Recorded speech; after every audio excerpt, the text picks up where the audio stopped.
같은데 너네 이제 1학년 애들 금요일에 비 맞으면서 체육대회 해가지고 어제 애들이 다 감기 걸려서 온 거야. 그래서 걔네랑 이제 같이 막 콜록콜록 하다 보니까 내가 심해진 거야.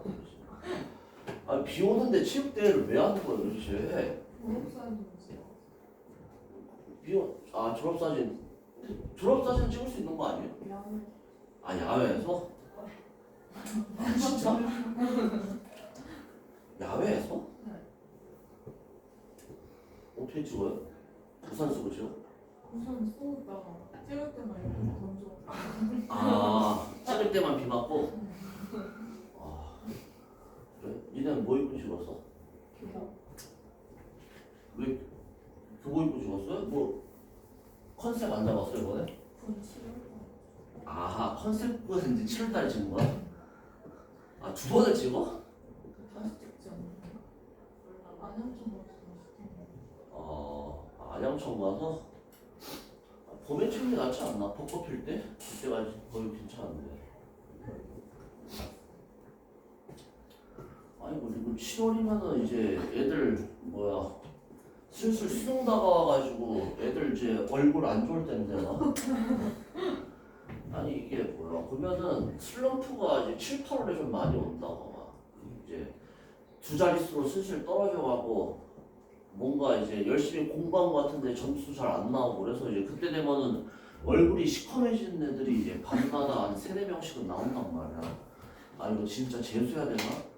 지금이라도 이제 수능 보기 전에 미리 대성 마이메 19 패스를 사야 되나? 이런 생각하고 있고 7월에 찍지? 애들 한창 이제 싱싱할 때 3, 4월 찍기 훨씬 나은 것 같아. 나 7, 8월 바오가 진짜 옆에서 이제 좀 예민한 애도 있잖아. 이제 좀 봤을 때 좀 까칠하고 애가 좀 예민하다.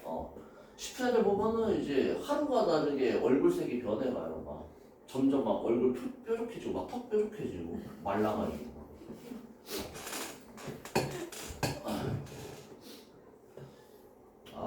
그 유년 시기가 한 달 쉰다고 나가시만 않았으면은 내가 그 뭐야 시험 이후 퇴원율 제로 해가지고 성과급 나오는데.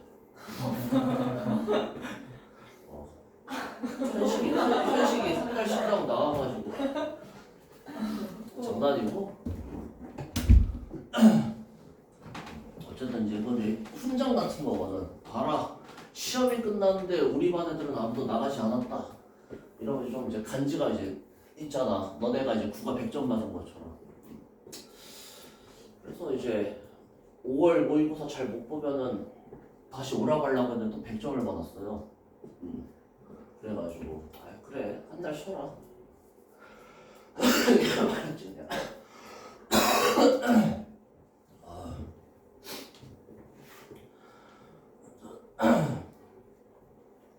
괜찮아. 근데 5월 모의고사는 이제 놀이터야 놀이터. 이제 육모가 진짜 이제 저기 브로드웨이 정도 되는 거지. 그리고 이제 수동이 카네기 홀 알겠지? 너희는 이제 다음 달에 보여주면 된다고.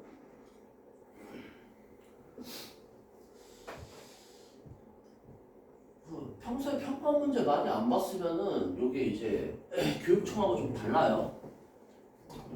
그러니까 좀 퀄리티라든가 그 논리적인 치밀성 이런 게 이제 훨씬 우월하기 때문에 이게 좀 내가 평가원 기출을 좀 아낀다고 평소에 좀 안 봤던 사람들은 좀 보고 가는 게 좋아. 그러니까 이제 교육청 문제 같은 경우에는 뭐 이제 선택지를 본문에 있는 거를 이제 그대로 갖다가 쓰는 경우가 많아. 근데 이제 평가원 선택지 같은 경우는 본문 내용을 그대로 쓰는 경우가 거의 없고 다 재진술이라 가지고 체감 난이도가 좀 많이 올라갈 거다 이렇게 이제 예상을 하고 있어요. 뭐 이제 나름 이제 수능 출제 기간이 내는 문제니까 이제 긴장감 같은 것도 평소보다 좀 더 있을 거고. 그래가지고 내가 이제 나도 잘 몰랐는데 내가 좀 이제 은근 새가슴이어가지고 수능 전날에 이제 청심환 먹고 갔거든. 그래가지고 잘 보긴 했었는데 그 이제 뭐 자기는 약에 의존하지 않겠다. 뭐 이제 그래도 이제 계속 이제 청심환 안 먹고 버티던 애는 이제 수능 전날에 1시간 자고 이제 바로 다음날 저기 대성마임에 들어가고 그랬죠. 그러니까 이제 약에 의존하는 건 전혀 이제 안 좋은 게 아니라 자기가 이제 긴장감 이런 것 때문에 평소보다 실력 발휘가 잘 안 된다 싶으면 이제 청심환 같은 거 먹고 가는 것도 괜찮아요. 자, 그래서 이거는 이제 3년 전 수능 지문에서 이제 킬러 지문인데 한번 지금 읽고 거기 다음 거 문제 한번 풀어봅시다. 본 사람도 있겠네 이거는.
일단은 이건 왜 넣어놨냐면은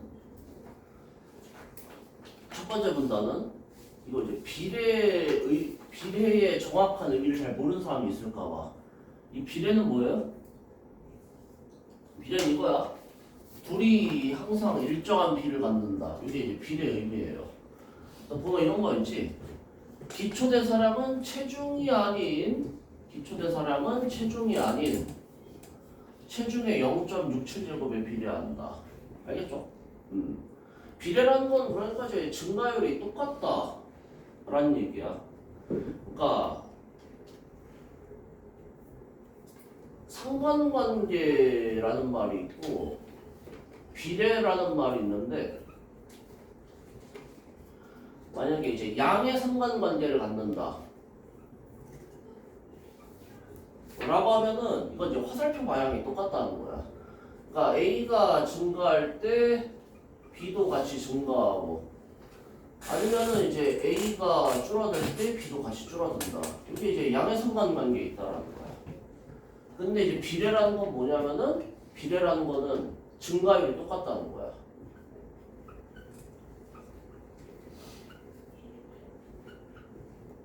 어떤 차이인지 알겠죠?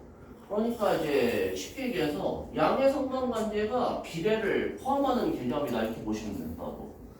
뭐가 늘어날 때 얘도 같이 늘어난다. 그럼 양의 상관관계야. 근데 그러한 양의 상관관계를 갖는 것 중에서 증가율이 똑같다. 그럼 이제 비례하는 거라고. 알겠지? 내가 봤을 때 그래가지고 이거 오답률이 80%가 넘는데 그게 이제 애들이 비례의 의미를 정확히 몰라서 그런 게 아닌가. 약간 이렇게도 생각을 해요. 자, 한번 봅시다. 이제 밑에 클라이버가 뭐 측정 결과를 분석을 하였다. 우리 밑에 이제 그래프 나와 있잖아. 그래프 나오면 이제 너희들 입장에서는 땡큐예요. 이제 가끔가다 이제 그래프 도표 같은 거 나오면은 정신 못 차리고 그냥 좌절하는 사람들이 있는데 오히려 좋아. 이거 나오면은 그래프 나오면 있잖아. 여기 문장으로 설명된 거를 그래프로 좀 재진술하면서 내용을 정리하면 된다고. 그러니까 여기 그래프에 기본적으로 여러 가지 내용이 담겨 있긴 한데 이 문장으로 설명한 것 중에서 그래프에 없는 내용을 여기다가 좀 집어 넣으면서 내용을 정리해 버립시다. 그러니까 봐봐 이런 거. 그래프 가로축 변수를 동물의 체중, 그 다음에 세로축 변수 기초대사량을 주었다. 근데 여기 지금 x축하고 y축에 텅 비어있잖아. 이런 거 써주라고. x축이 체중이고 그 다음에 y축이 기초대사량이다.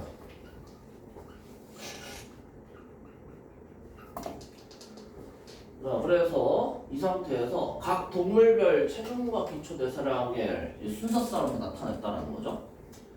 그 다음에 가로축과 세로축 두 변수의 증가율이 서로 다를 경우에는 증가율이 서로 같을 때와는 달리 두 변수 증가율이 서로 다를 경우에는 증가율이 같을 때와는 달리 일반적인 그래프에서 이 점들은 직선이 아닌 어떤 곡선의 주변에 분포한다. 이때는 직선이 아닌 어떤 곡선 주변에 분포한다. 자, 요거 이제 여러분들 이거 가지고 재진술할 수 있어야 돼. 어떤 식으로? 둘의 중가율이 같을 때는 어떻게 된다는 거예요. 봐봐. 중가율이 서로 다르면은 같을 때와는 다르게 직선이 아닌 어떤 곡선의 주변에 분포한대. 그러면은 이 둘의 중가율이 같을 때는 어떻게 된다?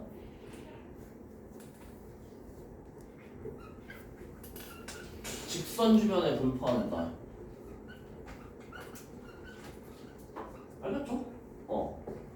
이렇게 이제 자연스럽게 재진술이 돼야 된다. 이거와 달리 요게 아닌 곡선의 주변에 분포. 그러면은 증가율이 같으면은 직선 주변에 분포하겠네. 이런 식으로. 자, 그런데 순서쌍의 값에 상용로그를 취해 새로운 순서쌍을 만들어 이를 그림과 같이 그래프에 표시하면은 상용로그 배우죠? 어떤 직선의 주변에 점들이 분포하는 것으로 나타난다. 오케이.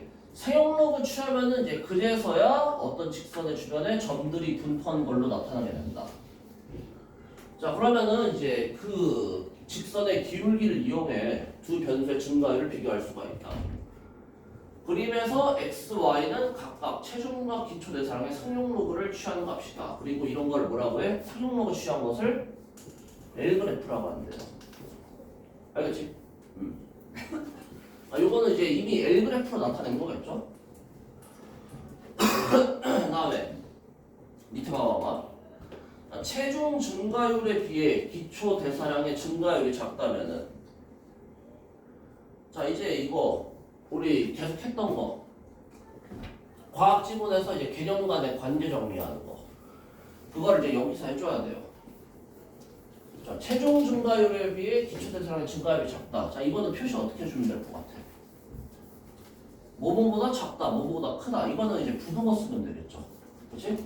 자, 비교 대상에다가 동그라미 표시해 주시고, 체중 증가율하고 기초 대사량의 증가율을 비교했을 때 체중의 증가율이 더 크다면은 L그래프에서 직선의 기울기는 1보다 작다.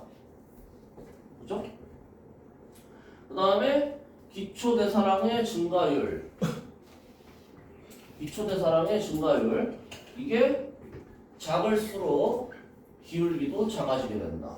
그 다음에 체중의 증가율하고 기초 대사량의 증가율이 서로 같다면은 직선의 기울기는 1이 된다. 이렇게 그대로 했던 거 관계 정리하면 된다고. 알겠지? 자, 여기 이제 관계 정리한 부분이었고, 다음에 L그래프와 같은 방식으로 표현할 때 생물의 어떤 형질이 체중 또는 몸 크기와 직선의 관계를 보이며 함께 증가하는 경우, 이 형질은 이제 상대 성장이라고 한다. 체중 또는 몸 크기와 직선의 관계를 보이며 함께 증가하는 것을 상대 성장. 이해하려고 하지 말고 그냥 주요 개념 표시하고 넘어가는 거예요. 다음에 한편 그래프에서 가로축과 세로축 두 변수의 관계를 대변하는 최적의 직선 기울기와 절편은 최소제곱법으로 구할 수가 있다. 이거는 이제 최소제곱법이라는 거 활용해서 구할 수가 있다. 또 표시해 주시고, 자 우선 그래프의 두 변수의 순서쌍을 나타낸 점들 사이에 지나는 임의의 직선을 그린다. 자, 최소제곱법 어떻게 하는지 과정 나와 있지? 과정 나와 있으면은 여러분들이 과정 순서를 정리해 주라고 했어요. 그래서 우선 여기가 1번 단계야. 1단계. 그래프의 두 변수의 순서쌍을 나타낸 점들 사이에 지나는 임의 직선 그리기. 두 번째. 각 점에서 가로축의 수직 방향으로 직선까지의 거리 편차의 절대값 구하기. 다시 이거를 이제 다시 제곱하여 모두 합하는 것이 편차 제곱합. 편차 제곱합을 이제 구한다는 얘기죠. 다음에 3번. 편차 제곱합이 가장 작은 직선을 구하는 것. 이게 바로 이제 최소 제곱법이다. 그래서 이제 3단계로 나눠가지고 이 최소 제곱법을 통해서 제곱합이 가장 작은 직선을 구할 수가 있다는 거지. 그리고 여기에서 편차 제곱합이 가장 작은 직선. 요게 이제 뭐가 재진술이 된 거야? 이거 왜 구하는 거예요? 이거 구하려고 하는 거잖아. 그렇지? 이건 뭐야? 가로축과 세로축 두 변수의 관계를 대변하는 최적의 직선이 재진술된 거다. 이렇게 볼 수가 있겠죠. 미시독해는 이제 계속 재진술하면서 읽어주는 거야. 이런 식으로. 그 다음에 밑에 내용은 뭐 크게 상관이 없는 거고요. 여기까지 보면 될 거야. 자, 그래서 이거 가지고 한번 풀어봅시다. 넘어가서. 자, 또 사례 나왔잖아. 그렇지? 사례 나왔으면 아까 얘기한 것처럼 재진술 해주면 돼요. 본문에 있는 그 내용 가지고. 자, 그래서 뭐 농계의 수컷에 관련된 얘기가 나와 있는데, 이제 큰 집게발의 길이는 개딱지의 폭의 3대 성장을 한다. 그리고 농계의 개딱지 폭을 이용해 큰 집게발의 길이를 추정하기 위해서, 오케이. 뭐 아까 우리 전에 그래프 그렸던 거 그거 얘기하는 거 같네. 자, 그래서 L그래프와 같은 방식으로 이제 그래프의 가로축의 개딱지폭, 세로축의 큰 집게발의 길이. 그렸을 때 가로축이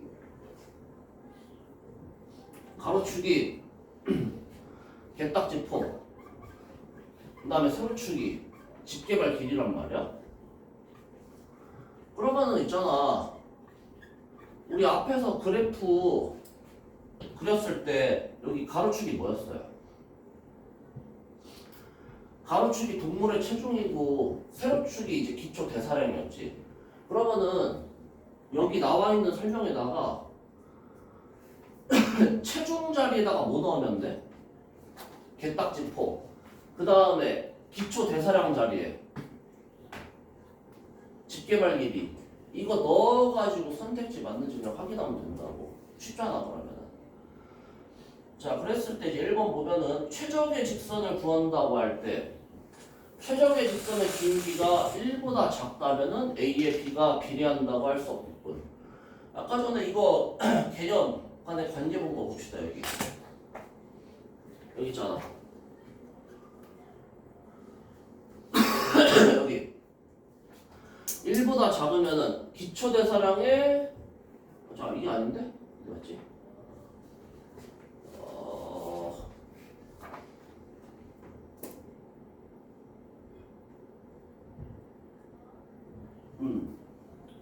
이거죠. 체중의 증가율과 기초 대사량의 증가율이 같다면은 L 그래프에서 직선의 길이가 1이 된다라고 되어 있지. 그러니까 다시 말해서 이게 1이 아니란 얘기는 무슨 얘기야? 여기서 이제 1보다 작다라는 말에 꽂히지 말고 1이다, 1이 아니다 이걸로 이제 구별해 보면은 1이면은 증가율하고 기초 대사량의 증가율이 같은 거예요. 1이 아니라는 건 무슨 얘기야? 증가율이 서로 다르다는 거야. 그렇지? 그리고 아까 전에 비례가 뭐라고 그랬어요? 비례한다는 건 증가율이 같다라는 얘기를 했어. 그러니까 여기에서 1보다 작다. 다시 말해서 1이 아니다라는 거는 A의 B가 비례한다고 할 수가 없다라고 보는 거겠지. 알겠지? 그러니까 똑같은 방향으로 증가를 하기 때문에 양의 상관관계를 갖고 있지만 이게 이제 비례하지는 않는다라는 거야. 알겠죠? 내가 봤을 때 이거는 진짜 비례 의미를 몰라가지고 1번을 못 고르지 않았나 싶어요. 됐고 뭐 나머지는 이제 거기 아까 우리 글 읽으면서 정리한 부분은 다 찾을 수가 있죠. 이거는 대입해가지고 하시면 되고요. 생각보다 좀 늦어졌는데 이제 거기 문학부가 뭐 가보다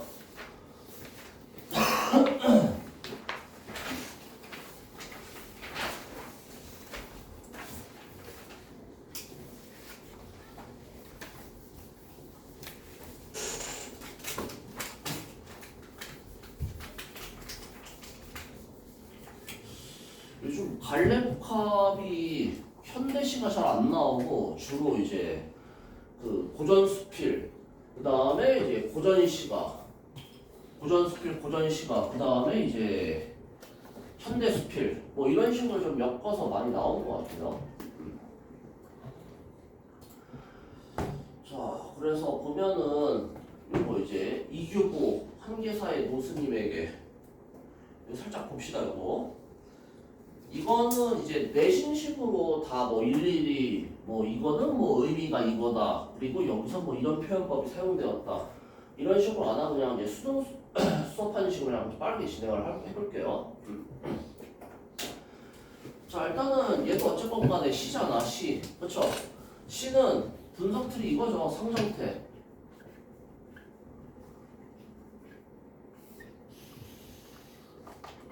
고전시가 이거 일일이 읽으면서 해석하고 있으면 바보라고. 그냥 이제 고전시가 주제 잡고 상황, 정서, 태도 이것만 빠르게 확인하고 넘어가면 된단 말이야. 이런 식으로 하는 거예요. 봐봐. 안개 같고 구름 같은 내 마음이 하늘에 논이러 내 마음이 옥새장에 금점을 쎄도 나를 잡아두지 못하네. 자, 화자의 마음 어때? 자유롭다. 그치? 자유롭다라는 걸 알 수가 있어요. 나 평소 원결을 못 받아 한계로 떠나 허랑한 서생이라고 불리고 싶었는데 원결이 어떤 사람이야? 벼슬을 버리고 전원으로 돌아갔다. 아, 우리가 고전시가 대표 레파토리잖아. 뭐야? 자연세계 그 다음에 속세 둘이 구분해 놓고 이분법 그 중에서도 나는 이제 속세보다 자연을 택한다. 흔한 레파토리죠? 내 마음은 지금 자유로운 상태고 자연 추구, 자연세계 추구. 그다음에 이제 한계사 스님을 우연히 여기서 만나서 즐겁게 논다. 술 한잔 참선에 방해될까? 그 다음에 뭐 스님 말솜씨가 시원한 바람과 같다. 함께 있느라 해준 줄 몰랐다. 자 그래서 뭐 보면은 다시는 한계를 그리워하지 않아도 되리. 스님의 눈빛이 한계보다 더 푸르니. 여기서 이제 뭐 우리가 얘가 스님하고 어떻게 놀았는지 그 구체적인 거 알 필요 없잖아. 그냥 우리가 아는 거 알아야 되는 건 뭐야? 자연 세계를 추구하는데 자연 세계에서 살고 있는 이 한계사의 스님 하고 즐거운 시간을 보낸 다음에 그 스님에 대해서 긍정적인 정서를 느꼈다. 이 정도 보면은 이제 가식 감상은 끝나는 거죠. 어려운 거 아니지? 그래서 쉽게 보고 넘어가면 되고요. 그다음에 이제 나하고 다가 이제 다 그거잖아요. 수필은 있잖아. 이것도 마찬가지야. 이거 일일이 다 읽을 필요가 없어요. 수필은 이제 논픽션이잖아. 팩시언이잖아. 그래서 수필 같은 경우에는 보통 구조가 어떻게 되느냐? 이제 내가 나의 경험에 대해서만 이야기를 한다고. 나의 경험을 쭉 나열을 해. 내가 이러이러한 경험을 했었다. 그 경험이 이제 이렇게 서술로 제시가 될 수도 있고 이제 대화로 제시가 될 수가 있어. 근데 이제 경험으로부터 항상 이제 얻는 깨달음이 있어요. 그리고 그 깨달음이 뭐냐면은 우리에게 전달하고 싶은 것. 그게 이 깨달음이란 말이야. 그래서 우리 목표는 뭐냐? 수필에서 이 글 쓴 사람이 우리한테 전달하고자 하는 깨달음이 무엇인가? 요거 이제 찾아내면 끝이에요, 수필은. 그러니까 그 꼼꼼하게 이건 볼 필요가 없어. 세부 정보 확인하면서. 그러니까 이제 고전 소설 같은 경우에는 요즘에 좀 문제를 양아치처럼 많이 내가지고 좀 세부 정보를 꼼꼼히 보면서 가야 되는데 수필은 그럴 필요 없어요. 그냥 대략적으로 무슨 내용인지만 앞에 파악하고 요거 그래서 이제 우리한테 전달하고 싶은 게 뭔지 이것만 빨리 파악하는 식으로 넘어가면 돼. 봅시다. 경보가 이제 귀향을 가게 됐다. 나랑 이윤지는 다른 데 있어서 숙면을 못했다. 그리고 경보가 뭐 되게 귀향지에서 촬영하고 괴로웠던 것 같아. 그리고 경보가 나한테 뭘 부탁했는데 나는 부탁을 들어주지 못했어. 그리고 뭐 윤지가 쓴 이별시를 봤는데 시어가 촬영하고 괴로웠다. 이것도 뭐 붙이지 못했다. 그리고 꿈속에서 경보를 만났는데 경보가 죽었다더라. 또 그래서 뭐 경보 초혼시를 지으려 했지만 슬퍼서 글을 쓸 수가 없었다. 대략적인 내용 빨리 보고 그 다음에 이제 꿈에서 윤지와 함께 어느 방에 이르렀다. 꿈속이에요. 그리고 뭐 윤지가 나한테 뭐 이런 거 시켰고 그 다음에 쭉 보니까 이제 경보가 꿈에 나타났다. 그리고 꿈속에서 집을 짓고 있었는데 집이 어떻다라는 거야. 집이 되게 예쁘다. 그리고 이제 경보가 무슨 이제 집에 대해서 설명을 하는데 어때요? 뭐 이제 굳이 볼 필요 없고 되게 뭐 아름답다라는 거야. 그리고 이제 여기 대화에서 보면은 경보가 양실사의 모퉁이를 따라 담장을 세워서 뭐 어떻게 하면 집이 빛날 거에다. 그랬더니 내가 이제 어떻게 얘기를 해? 가운데를 막지 말구려. 경보는 동서 양실 사이의 모퉁이를 따라 담장을 세워. 이 대화에서 이제 대화 흐름을 이제 쫓다 보니까 얘랑 약간 좀 의견이 다른 거 확인할 수가 있었잖아. 이 정도만 보면 넘어가면 돼. 경보는 양실 사이에 담장을 세우자. 가운데를 막지 말자. 그렇지? 그리고 경보는 이제 거기에 대해서 더 대꾸하지 않았다. 깨어나 생각해보니 이 새끼 꿈속에서 있었던 일 가지고 쪼잔하게 경보가 담장을 세운다고 했는데 그거는 그 뜻이 상스럽지가 못해. 내 말이 맞아. 이 얘기하고 있는 거잖아. 그렇죠? 그래서 왜 담장을 세운다는 것이 그 뜻이 상스럽지 못한가? 거기에 대한 설명 나오고 끝났어요. 얘 나한테 하고 싶은 얘기가 뭐야? 경보라고 내 친한 친구가 있었는데 걔가 귀양 갔다 죽었어. 꿈속에 나와서 집을 짓는데 경보가 동서 양실 사이에 담장을 두자고 했는데 나는 그건 아닌 것 같아. 서로 통하는 게 좋은 것 같다. 이 얘기를 하고 싶었어요. 다음에 다도 봅시다. 또 이제 자기 옛날 얘기를 해.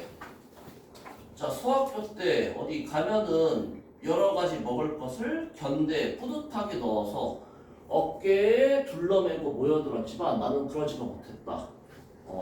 왜 그럴까? 가난한 살림. 오케이, 화자의 상황. 이것도 약간 이제 시에서 화자 성정태 파악하듯이 하면 된다고. 가난한 살림. 알겠지? 그래서 나는 애들처럼 하지 못했다. 맛있는 걸 이제 못 먹어봤어요. 그리고 뭐 이런 거는 이제 가난한 살림의 재진술이라고 볼 수가 있겠지. 이러이러했다. 내가 너무 가난했다. 자, 그리고 이제 여기 밑줄 친 기억. 요거 이제 찰밥인데 읽다가 이렇게 이제 밑줄 친 부분이 보인다. 그럼 이 부분은 좀 신경 써서 읽어줘야겠죠. 이것이 찰밥인데 이것을 내가 매고 문을 나설 때만큼은 장래에 대한 자부, 남다른 야망과 같은 이제 긍정적인 정서를 갖고 내가 이 찰밥을 갖고 찰밥을 갖고 길을 떠났다는 얘기죠. 그렇지? 그러니까 이제 여기까지 정리하자면은 상황은 가난했지만 어머니가 싸주신 찰밥을 메고 내가 어딘가를 갈 때는 긍정적인 정서를 느꼈다 정도. 자, 그래서 뭐 이것이 인연이 되어 소풍옥은 등산을 하려면 을에 찰밥을 마련하는 것이 한 전례가 되고 습성이 된 셈이다. 여기까지가 이제 과거 얘기. 그다음에 오늘도 친구들과 들러리를 약속한 까닭에 내가 나의 전례가 되고 습성이 된 찰밥 사는 거 싸서 손으로 나섰는데 이제 뻔한 레퍼토리죠. 그렇지? 옛날에는 어머니가 그 찰밥을 싸주셨는데 이제는 내가 싼다. 그래서 이제 찰밥을 통해서 뭘 느끼는 거야? 어머니 손에 밥은 늘렸지만 이제 어머니가 없더라. 자, 그러면은 이제 여기서 끝낸 게 아니라 아무래도 이제 고3용 지문이다 보니까 뭐 고1용이면은 찰밥을 통해서 어머니에 대한 그림을 느끼고 있다라고 끝났을 텐데 좀 더 내용이 복잡해요. 좀 더 봐봐봐. 그래서 이제 어머니를 떠올리면서 어머니에 대한 구체적인 생각. 어머니는 그때 이제 나에게서 무엇을 얻으셨는가?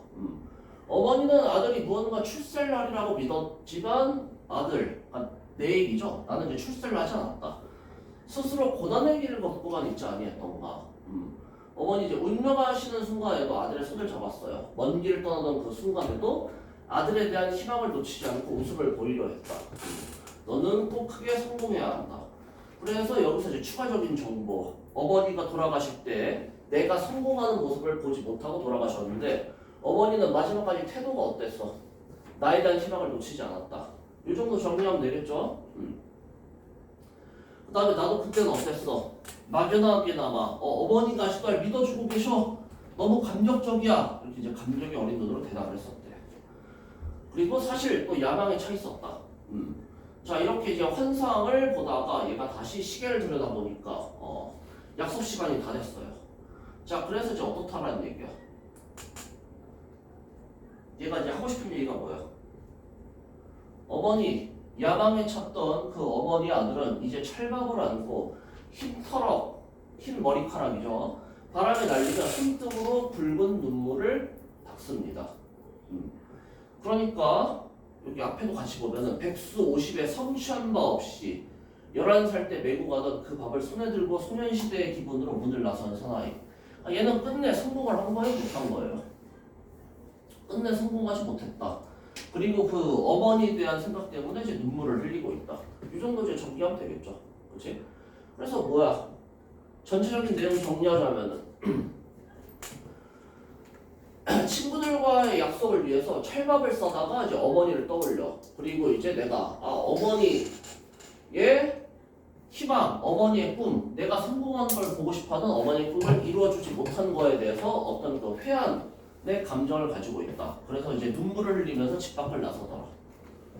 이 정도 이제 끝이겠죠. 자, 뒤에 문제 한번 빨리 풀어봅시다.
봅시다 같이.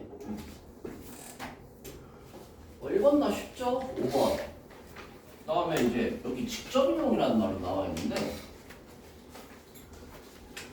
직접인용이 되었는지 안 되었는지 찾으려면 못 찾으면 돼. 직접인용. 직접인용은 이제 다른 사람이 한 말 그대로 옮겨놓는 거잖아.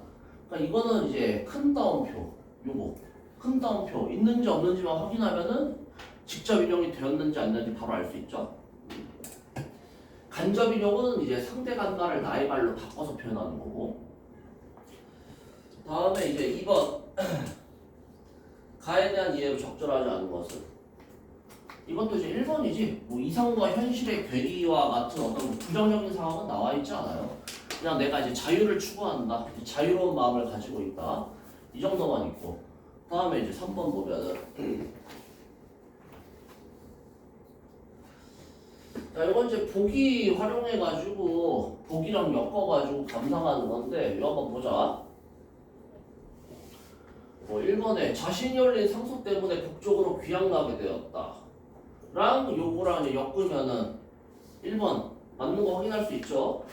다음에 2번 성별을 하지 못한 것, 그다음에 출세시를 서사해달라는 부탁을 그의 생전에 들어주지 못한 일을 언급한 것에서 미안해하는 글쓴이의 심정을 엿볼 수 있다. 친한 친구라면서 어떻게 하나도 안 해주냐, 그렇지? 부탁도 안 들어주고 귀향지 가는데 성별도 안 해주고 이거 뭐야? 겉으로만 친구 아니야? 자, 3번에 오경보가 적소의 일을 알린 그 말과 윤지가 쓴 이별시의 시어가 처량하고 괴로웠다고 한 것에서 오경보의 죽음 이전에 있었던 일을 떠올리며 그에 대해 슬퍼하는 거. 이것도 이제 맞는 말이죠. 틀림이 없네. 다음에 4번째. 꿈속에서 경보를 만나 서로 손을 잡고 통곡했던 것에서 오경보가 세상을 떠났다는 소식을 전해 들은 후 그가 자신의 충고를 따르다 죽었다고 여겨 자책감을 느끼는 글쓴이의 뭐 심정을 엿볼 수 있군이라고 되어 있어요. 아, 근데 이것도 약간 좀 문제를 양아치처럼 냈는데 이거 선택지만 보고 그런 것 같네 하고 넘어가면 안 돼. 그러면 이제 아마 답이 안 보일 거야. 이거 실제로 앞에 가서 좀 내용을 확인해 봐야 돼요. 봐봐. 이게 이제 볼드 처리가 돼 있잖아. 그러면은 이제 꿈속에서 경보를 만나 손을 잡고 통곡을 했는데 라고 되어 있죠. 그리고 나서 이제 얼마 있다 경보가 북쪽 변방에서 죽었다는 소식을 들었다. 얘가 이제 꿈속에서 경보를 만나서 서로 손잡고 통곡하는 거. 이건 얘가 이제 경보 죽음을 알기 이전 일이란 말이죠. 그렇지? 그래서 여기 4번이 잘못된 거야. 얘가 여기서 그러니까 꿈을 2번 꾼다라고 보시면 된다고. 그래서 요거 3번에 4번이 잘못됐다라는 거. 다음에 이제 4번에 기억과 니은에 대한 설명. 기억이 뭐지? 기억이 이것, 니은이 이철박. 자, 이거 선택지 보기 전에 한번 여러분들이 얘랑 좀 한번 이제 의미를 그 서술형으로 한번 이야기를 해봅시다. 자, 여기 기억의 이것은 뭐야? 자, 항상 문학이나 독서든 간에 어떤 그 밑줄 쳐놓고 어떤 구절이나 단어에 밑줄 쳐놓고 이거 이제 의미 파악하라고 하면은 앞뒤 맥락을 좀 봐야 되죠. 어머니의 정성 어린 철밥이 소중했었다. 이것을 메고 문을 나설 때 장래에 대한 자부와 야망에 부풀어. 자, 그래서 기억의 의미는 뭐야? 어린 시절 어머니가 싸주신 소중한 철밥. 나로 하여금 긍정적인 정서를 느끼게 하는 철밥이다. 그런 소재이다. 이렇게 보시면 되는 거고. 그 다음에 니은. 니은의 이 철밥은 어때요? 오늘도 친구들과 들놀이를 약속한 까닭에 얘와 같이 이 철밥을 써서 손에 들고 나섰다. 그러다가 이제 부엌을 들러봤는데 여기서 이제 어머니의 부재를 깨닫고 슬픈 정서를 느낀다 하면서 이제 어머니에 대한 성찰의 계기를 하게끔 하는 소재가 바로 이거지. 이거는 이제 과거의 철밥, 이건 이제 현재의 철밥. 이건 과거 나를 이제 긍정적인 정서를 갖게 만든 거고, 이거는 어머니에 대한 성찰의 계기, 또 어머니에 대한 부재를 인식하게 만드는 현재의 철밥이다. 이 정도로 이제 보시고 보면은 답이 바로 보일 거라고. 몇 번이야?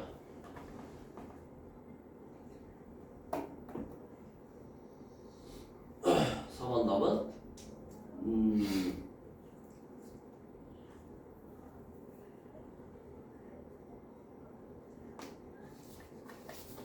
4번 답 2번이죠 그러면은 나에게 자부심을 그다음에 니은은 나에게 이제 부끄러움을 불러일으키는 것. 부끄러움은 왜 불러일으켜요? 어머니 돌아가실 때 이제 성공해라 라고 했는데 내가 봤을 때 아직 성공을 하지 못한 것 같아서 다음에 5번 4번에 4번은 안 돼요. 4번에 4번이요? 신뢰가 안 되는 거. 니은은 나에게 기억을 떠올리게 하여 어머니에게 받던 애정과 신뢰를 4번이 답이네? 소리 컴퓨터가 안 좋아가지고 2번 저기 부끄러움을 불러일으키는 거는 찰밥 이후에 그 회상을 하고 난 다음이니까 이게 이제 직접적인 게 아니라서 안 되죠 4번 답 4번이고 다음에 자 5번 고전수필 문제 이거를 이제 약간 이제 내용을 채우는 식으로 많이 되네 이거 수능 특강이 이 트렌드가 좀 달라지려나? 원래는 이게 좀 그 세부적인 정보를 확인하게 하기보다는 약간 그 어떤 단어랑 구절에 대한 이해가 제대로 됐는지를 물어보는 식으로 했는데 얘도 그렇고 이제 아까 좀 전에 봤던 거 3번 문제도 그렇고 트렌드가 약간 좀 바뀔 수도 있겠는데 6월 평가는 좀 봐야 될 것 같아요. 트렌드가 달라질지 아니면 그대로 나갈지 이것도 보면 답이 지금 5번이지 그쵸? 5번에 뭐가 잘못됐어? 이것도 여기에요.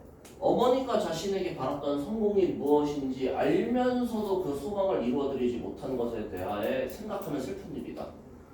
근데 내용 보면 알겠지만 어머니가 나한테 바랬던 성공이 무엇인지 모르거든. 여기 보면은 나오죠. 여기 보면은 무엇을 성공이라고 생각했지 나는 모른다 나와 있잖아. 그치? 그래서 올해 약간 트렌드가 바뀔 것 같기도 해. 이 수능 특강 이대로 나오면은 좀만 쉬었다가 이제 나머지 좀 마무리합시다.